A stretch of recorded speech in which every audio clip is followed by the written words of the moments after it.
High court মাজার যে গেটটি রয়েছে সেই গেটটির সামনে কিন্তু শিক্ষকরা ভুকা মিছিল করে আন্দোলন করে আসছেন এবং এই জায়গাতে কিন্তু পুলিশের বাধার সম্মুখীন হয়েছেন এবং এই বাধার মধ্যে কিন্তু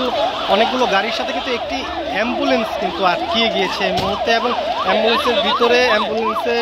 ভিতরে যে রোগীর যে স্বজনরা রয়েছে তারা কিন্তু বলছেন যে খুব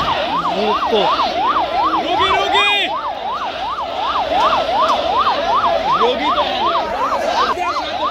অ্যাম্বুলেন্সের ভিতরে যে রোগী রয়েছে তার স্বজনরা কিন্তু বলছেন যে গুরুতর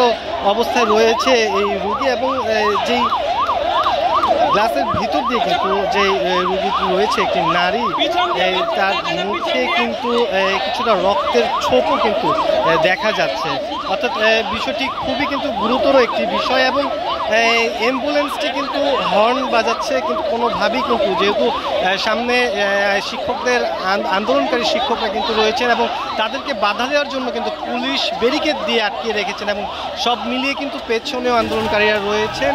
এবং যান চলাচল কিন্তু বন্ধ কোনোভাবেই অ্যাম্বুলেন্সটি কিন্তু এই জায়গাটি পিছনেও সরতে পারছেন না সামনেও যেতে পারছেন না এবং এক ধরনের ভয়ঙ্কর পরিস্থিতির শিকার কিন্তু হচ্ছে রোগী এবং রোগীর স্বজনরা।